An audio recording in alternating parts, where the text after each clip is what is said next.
Welcome back to the Deep Dive. Today, we're digging into the creative playbook of, well, one of the most compelling figures in global cinema today, the Brazilian actor and director Wagner Moura. But we're not just here to, celebrate his filmography. We're using the analysis in a series called Fragments of Humanity to really extract the principles behind his work. Exactly. How he captures the messy, complicated truth of the human experience. It's almost like a shortcut to understanding the mechanism of great art. And this whole methodology, this lens he uses, it really rests on three fundamental pillars. If you get these three things, you basically unlock his entire creative vision. Okay, lay them out for us. First up is empathy.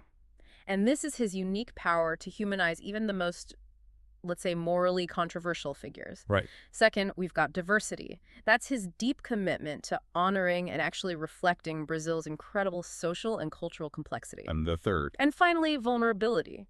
But maybe not in the way you'd expect. It's the strategic way he uses discipline and restraint to get at a really authentic emotional truth. And what's great for you listening is that understanding this process really illuminates how art can bridge cultural gaps. It shows how the specifics of one place like Brazil can unlock something truly universal. Yeah, absolutely. So let's start at the beginning. What were the raw materials that shaped this artist? We have to start with the map. I mean, his foundation is geographical. Salvador de Bahia. Okay. And it's not hyperbole to call it a living laboratory of human expression. You've got this city built on the collision of African, Portuguese, and indigenous traditions. So he's absorbing all of that from day one. He is. Just think about the cultural density there, the rhythms, the politics, the social layers. He absorbed all of that complexity right into his artistic DNA. Right. It's impossible to approach characters as simple good guys or bad guys when you grow up somewhere, that history itself is so multi-layered and, frankly, contradictory. Exactly. And on top of that environmental influence, you have his early work in the theater. Very, very disciplined. Theater gives you that rigor. The rigor, the precision, the understanding of what's not being said. He learned the power of silence, the power of restraint. But here's the real surprise in the sources. Before all that, he was studying journalism. And that, I think, is his secret weapon. It absolutely is. That investigative training just fundamentally changes his approach to character.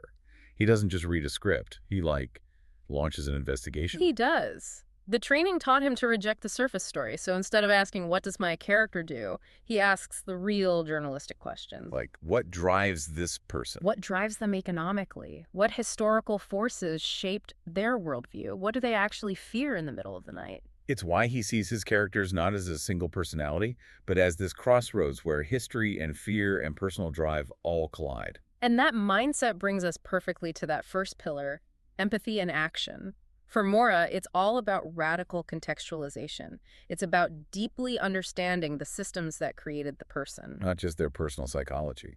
And the perfect example of this has to be his portrayal of Pablo Escobar in Narcos. Oh, absolutely. That performance. It wasn't some celebrity impression. Moura relocated. He spent months just digging into every single facet of Escobar's life. And crucially, understanding the socioeconomic engine that fueled the Medellin cartel. Right, and that also gave Escobar that twisted early popularity he had. The commitment to specificity was just astonishing. It wasn't just learning Spanish, was it? No, not at all. The sources highlight his absolute dedication to mastering the very specific Paisa accent. The one from Medellin. The one from Medellin. That level of authenticity honors the place and the people, even while he's portraying this monster from history. But there's a risk there, isn't there? When you focus that much on empathy and context, how do you avoid romanticizing a figure like Escobar? That's the tightrope. And that's the tension that made the performance so unsettling, but also so brilliant. He didn't romanticize him. He humanized him. And those are two very different things. Yes. By showing his contradictions, his absolute love for his family, but also his deep paranoia, the, pathetic solitude he faced at the end, Moura makes us confront a really difficult truth. That even brutality can come from a recognizable, if warped, human heart. The genius of it is that it refused to let you sit comfortably in judgment. It forces you to grasp this really intricate human behavior. The key takeaway isn't justifying crime. No. It's the universal idea that context shapes behavior. If you want to understand the action, you have to understand the world that shaped the actor. That's a powerful point. So if empathy is about humanizing figures like Escobar, how does that same idea work when he's tackling, say, social justice, or national identity. Well, that brings us right to the second pillar, diversity as a reflection of society. Right. And his directorial debut, Marilella, is the king text here. It is his clearest statement on diversity and systemic commentary. The film tells the story of Carlos Marighella, a black Brazilian revolutionary, a figure whose story had been, well, pretty much erased from mainstream history. Systematically erased, yeah. And the film isn't just correcting the record, it's exposing these deep layers of social inequality and systemic racism in Brazil. And it connects that history of resistance to the struggles for equality happening today. And you see it right there in his production choices. I mean, look at the casting. Predominantly black and mixed race actors. Which wasn't just about inclusive casting. It was a direct political challenge to the typically whitewashed narratives you see in a lot of Brazilian cinema. So he's not just seeking visibility for underrepresented voices. He's actively redistributing narrative power. He is. He's transforming cinema into a space where people who have been silenced can finally claim their own history. It's a profound commitment to reflecting the reality of Brazil. The full reality. The full multifaceted reality. It speaks directly back to that foundation we talked about, to Salvador de Bahia. Yeah. It's demanding the audience acknowledge the entire social spectrum. Okay, so that brings us to the third pillar, vulnerability. We usually think of vulnerability as big emotions, right? Peers shouting. But Moura, with his theater discipline, he finds it in restraint, in minimalism. He shows us that strength and vulnerability are often quietest. The best technical analysis of this is his role as the UN diplomat Sergio Vieira de Mello in the film Sergio.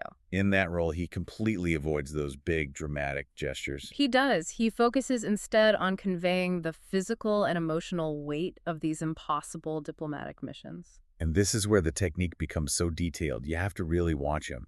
He conveys all this complexity through these tiny micro-expressions. Yes, think about it. The subtle tension around his mouth when he's delivering bad news, or the way his controlled body language, the mask of a diplomat, is betrayed by a hand that's just a little too tight. And his vocal delivery, it's so measured. It conveys authority, but you can hear the hint of just deep, profound exhaustion underneath it all. That minimalist approach, it's a masterclass. It forces you to lean in. You have to. You have to pay attention to the quiet moments where the real character slips through. He proves that vulnerability doesn't need a loud voice.